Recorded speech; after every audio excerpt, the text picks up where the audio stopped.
Bonjour à tous et bienvenue dans cette nouvelle série de vidéos. Effectivement, comme vous avez pu le voir, ceci est l'épisode numéro 1 de mon voyage en Amérique latine. Je suis partie sur une période de 2 mois pour découvrir plusieurs pays, notamment l'Argentine, le Paraguay et la Bolivie. Étant donné que j'ai fait une boucle, ce premier épisode sera le début et la fin de mon voyage spécial Argentine. Je vais vous parler des villes que j'ai visitées et tous les détails nécessaires pour voyager sereinement. Pour me soutenir, n'oubliez pas de vous abonner pour ne pas manquer les prochaines vidéos. Allez, on y va, voyager en Argentine, ça donne quoi ?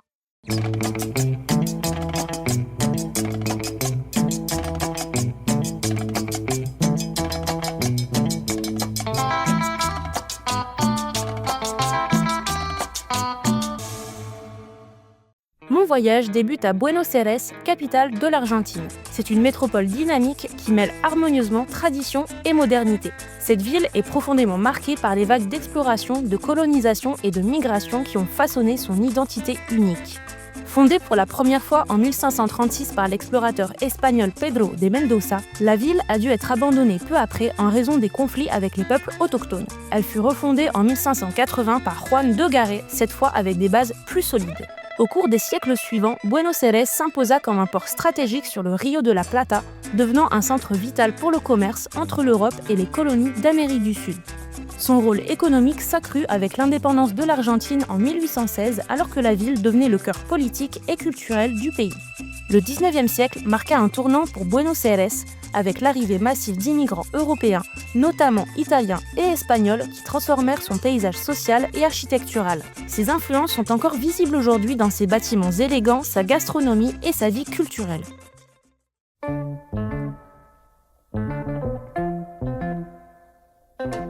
Avant de démarrer, pensez à prendre de l'argent liquide sur vous. Il y a de nombreux bureaux de change en ville, notamment Western Union. Bien que Buenos Aires est une ville moderne avec une possibilité de payer en carte bancaire, il est préférable de payer directement avec la monnaie locale. Pour revenir à Buenos Aires, c'est une très grande ville avec de nombreux quartiers à visiter. C'est bien sûr faisable à pied, mais préparez-vous à bien marcher. La ville possède plusieurs moyens de locomotion, notamment le bus ou le collectivo. Buenos Aires séduit par ses quartiers emblématiques tels que Palermo, le plus grand quartier de la ville. Principalement résidentiel, Palermo allie espace vert, vie culturelle et activités nocturnes. Le centre du quartier se situe au niveau de la belle Plaza Italia. D'ici, on peut accéder au jardin botanique, un lieu charmant pour découvrir des plantes exotiques et locales. Le Parque 13 de Febrero, souvent appelé les Bosques de Palermo, est aussi un immense parc avec des lacs et des jardins botaniques. Ensuite, nous avons le jardin japonais, l'un des plus grands d'Amérique latine. Le quartier de Recoleta, chic et élégant de Buenos Aires. Le quartier de Recoleta regorge de musées, dont le Musée national des beaux-arts, des galeries d'art et de nombreux édifices aux influences européennes. Dessous, nous avons le Microcentro. On y trouve des sites comme la Plaza de Mayo, entourés de bâtiments historiques tels que la Casa Rosada, la cathédrale métropolitaine et le Cabildo. Non loin de là, le Teatro Colón est un incroyable édifice à visiter. Ensuite, ancien quartier portuaire, Puerto Madero a été réhabilité pour devenir l'un des secteurs les plus modernes et exclusifs de Buenos Aires, avec ses gratte-ciels, ses restaurants haut de gamme et le célèbre pont de la femme ou Puente de la Mujer.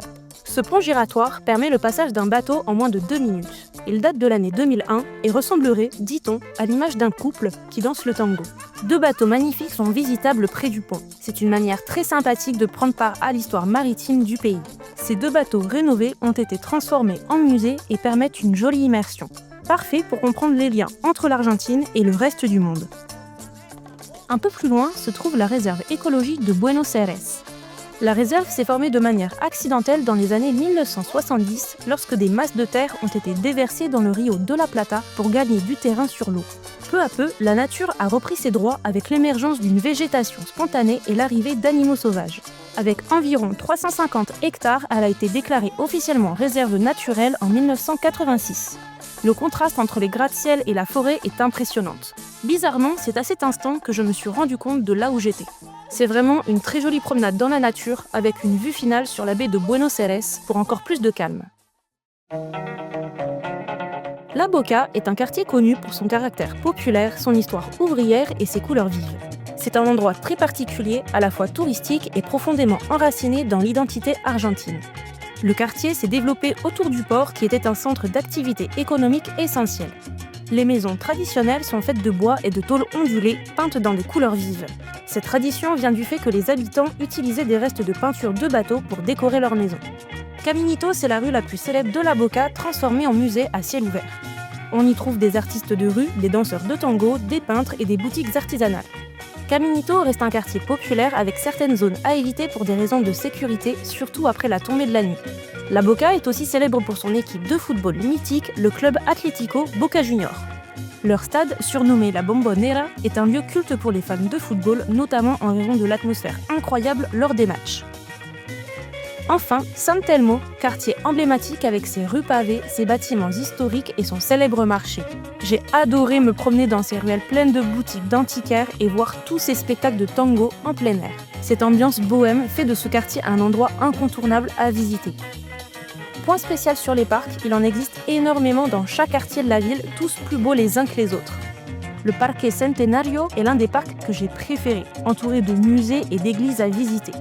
Situé entre le quartier de Recoleta et du Microcentro, le parc est grand et magnifiquement arboré, parfait pour se poser avec beaucoup de musiciens et d'activités en plein air. Les parcs de Buenos Aires sont bien plus que de simples espaces verts. Ils reflètent l'âme vivante et accueillante de la ville. Véritables lieux de rencontre, de détente et de culture, ils offrent une grande diversité d'ambiances. Que l'on cherche la tranquillité, le sport ou la convivialité, les parcs de Buenos Aires sont des havres urbains qui enrichissent profondément la qualité de vie des locaux et des visiteurs.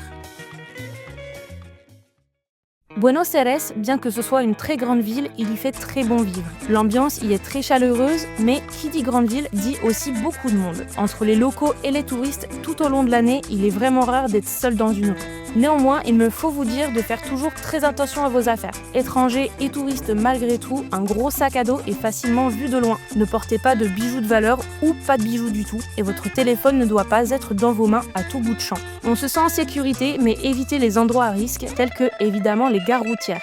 Dynamique et diversifiée, la ville de Buenos Aires regorge de choses à voir, à boire et à manger. Si vous y séjournez, tout est à portée de main. J'y suis restée que 15 jours en tout et j'ai pas pu tout voir. C'était un plaisir d'y rester et c'était une très bonne introduction pour commencer et terminer mon voyage. Maintenant, direction la ville d'Iguaçu. Cette ville est accessible depuis Buenos Aires en prenant le bus à la gare routière. Après 22 heures de trajet, nous sommes arrivés dans une ville très humide et très ensoleillée. Pour rappel, on est en plein milieu du mois de septembre, c'est donc le début du printemps. 25 degrés en arrivant vers 8 heures, nous avons marché jusqu'à notre hébergement. Iguaçu est une ville située dans le nord-est de l'Argentine, proche de la frontière avec le Brésil et le Paraguay. Nous avons pu voir cette jolie vue et cette chouette sensation d'être presque dans 3 pays en même temps. Très sympa à voir mais très rapide car la ville en elle-même est assez petite. On y vient, la ville est surtout connue pour abriter les célèbres chutes d'Iguaçu, l'une des plus grandes et des plus impressionnantes chutes d'eau au monde. Classées au patrimoine mondial de l'UNESCO, ces chutes se composent de 275 cascades qui s'étendent sur près de 2,7 km. La plus célèbre est la Garganta del Diablo, ou Gorge du Diable, qui mesure environ 80 mètres de hauteur. Ce parc abrite une biodiversité incroyable avec des millions d'espèces de plantes et d'animaux. Les chutes d'Iguaçu sont accessibles des deux côtés de la frontière. Du côté argentin, des sentiers et des passerelles permettent aux visiteurs de s'approcher de différentes chutes et de profiter de vues panoramiques. Bien que la ville bénéficie de l'afflux de visiteurs attirés par les chutes d'Iguaçu, la culture locale est marquée par un contraste entre le développement économique lié au tourisme et des poches de pauvreté. Malgré tout, la population y est très accueillante et la ville permet une très belle transition entre l'Argentine et le Paraguay. Après plusieurs jours à Iguaçu, nous sommes partis au Paraguay et en Bolivie. Mais comme j'ai dit dans l'introduction, je vous en parlerai un peu plus dans les prochaines vidéos. On est en octobre et depuis la frontière sud de la Bolivie, j'ai pris seule la direction de la ville de Salta. Salta se trouve dans une vallée entourée de montagnes au pied des Andes à environ 1200 mètres d'altitude.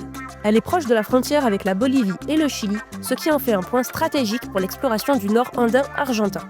Fondée en 1582 par les Espagnols, elle est surnommée la Linda ou la Belle pour la richesse de son patrimoine colonial, ses paysages spectaculaires et sa culture unique. Le centre-ville de Salta, souvent appelé simplement El Centro, est le cœur historique, culturel et social de la ville. La Plaza 9 de Julio, c'est la place principale de la ville, entourée de bâtiments historiques, de cafés en terrasse et d'arbres centenaires. Autour de cette place, il y a plusieurs lieux emblématiques. Il y a la cathédrale de Salta, construite au XIXe siècle. Elle est de style néo-baroque avec une façade rose. Elle abrite les restes du général Güemes, héros de l'indépendance du pays. Le Cabildo historique, ancien hôtel de ville colonial, c'est aujourd'hui un musée d'histoire régionale. Son architecture avec ses arcades blanches est typique de l'époque coloniale. Ensuite, le grand parc de Salta, officiellement appelé Parque San Martín, est l'un des espaces verts les plus emblématiques et fréquentés de la ville. Le parc est dédié à José de San Martín, héros de l'indépendance sud-américaine. À l'extrémité du parc, on trouve la station de départ du célèbre téléphérique de Salta. Ce téléphérique grimpe jusqu'au sommet d'une colline qui domine la ville. Salta, c'est une ville où l'histoire, la nature et la culture se rencontrent. C'est un lieu authentique, vivant et profondément argentin. J'en garderai un excellent souvenir, presque triste de partir si tôt. Mais il faut que j'atteigne la ville de Córdoba, ma prochaine destination. Córdoba est à environ 15 heures de trajet en bus. Arrivé sur place, il est encore très tôt et je découvre une jolie ville qui s'éveille petit à petit. Córdoba est la deuxième plus grande ville d'Argentine, située au centre du pays, au pied des Sierras de Córdoba. Fondée en 1573, elle est connue pour son riche patrimoine colonial, sa forte tradition universitaire et sa culture jeune et dynamique. Surnommée la Docta grâce à son rôle éducatif majeur, la ville accueille la plus vieille université du pays en 1613. Le centre historique de Córdoba est un mélange fascinant d'architecture coloniale, d'art urbain, de vie commerciale animée et d'ambiance étudiante. Il représente à la fois le cœur culturel, historique et administratif de la ville. C'est la place principale de Córdoba, entourée de palmiers, bancs, statues, fontaines et fleurs. Elle est bordée de bâtiments emblématiques comme la cathédrale de Córdoba. Construite à partir du XVIe siècle, c'est la plus vieille cathédrale encore debout d'Argentine. Non loin de là, vous pouvez aussi voir l'église du Sacré-Cœur de Jésus ou l'église des Capucins. Sa construction a débuté en 1926 pour être inaugurée en 1934. Mais sa construction s'est totalement terminée en 1980. Dans un style néo-gothique, l'église des Capucins a été la première construite en béton armé. Córdoba est aussi une ville avec beaucoup d'espaces verts plus ou moins grands. Le Parque Sarmiento est l'un des plus grands avec plus de 100 hectares. C'est clairement le poumon vert de la ville. On y trouve un zoo, forcément un jardin botanique, un parc d'attractions et 2 musées, de quoi bien vous occuper. Avec les années, le centre-ville est tout de même très occidental, comme on en voit en France. Le centre se découvre à pied, en flânant entre les bâtiments anciens, les places, les églises et les petits marchés. Il y a un mélange de modernité et de tradition avec un côté chaleureux et vivant. Après quelques jours, j'ai repris un bus pour revenir à Buenos Aires. Pour l'instant, la boucle est bouclée. J'ai profité de mes derniers jours à Buenos Aires pour aller visiter la ville de Tigre, dont j'avais beaucoup entendu parler. Tigre est à seulement 30-40 minutes en voiture de Buenos Aires. Comme je n'avais pas très envie de retourner à la gare routière, j'ai utilisé l'application Bolt, l'équivalent de Uber en France, pour environ 15 €. Tigre est connue pour être une porte d'entrée du delta du Paraná, une vaste zone de rivières, de canaux et d'îles. Elle est très appréciée pour ses activités nautiques, sa nature et son ambiance paisible, tout en restant proche de la grande ville. Le delta du Paraná, on peut explorer cette région en bateau ou en kayak ou en lancha colectivo, c'est-à-dire les bateaux-bus. C'est un véritable labyrinthe d'eau avec des maisons sur pilotis, des écoles flottantes et une vie locale unique. Ensuite, on peut visiter le Puerto de Frutos. C'est un ancien port devenu marché artisanal. On y trouve des meubles en bois, des plantes, des objets d'artisanat et plein de produits locaux. Si vous allez vous balader un petit peu plus loin, vous verrez le musée d'art de Tigre. Installé dans un ancien club social aristocratique, le bâtiment lui-même est magnifique. Il abrite une belle collection d'art argentin. Tigre est vraiment très agréable à visiter. Le centre-ville est trop mignon et entre la vue sur l'eau, les bateaux et les petits parcs aménagés, on s'y sent vraiment très bien. C'était comme une bulle de détente loin de la grande ville de Buenos Aires. C'était en fait une dernière journée parfaite pour clôturer mon voyage. L'Argentine est un pays aux multiples visages, riche par sa diversité culturelle, géographique et historique. Des sommets majestueux des Andes aux plaines infinies de la Pampa, des villes animées comme Buenos Aires aux régions traditionnelles comme Salta ou Córdoba, le pays offre un mélange unique entre modernité et tradition. Je n'ai pas pu faire d'autres villes à mon grand regret, mais ce n'est qu'une question de temps. J'y retournerai peut-être un jour pour plus de découvertes. Marquée par son histoire mouvementée, son identité latino-américaine forte et une passion nationale pour la musique, le football et la gastronomie, l'Argentine séduit par son authenticité. Elle est aussi une terre de résilience et de créativité, portée par un peuple chaleureux et fier de ses racines. L'Argentine est bien plus qu'une destination. C'est une expérience humaine, culturelle et naturelle à part entière. C'est un pays à découvrir avec curiosité, respect et souvent avec le cœur. Merci d'avoir regardé cette vidéo, je vous invite à me suivre si elle vous a plu et si vous souhaitez voir la suite de mon voyage ou tout simplement pour me soutenir. N'hésitez pas à partager ces vidéos à vos proches et en attendant, moi je vous dis à la prochaine.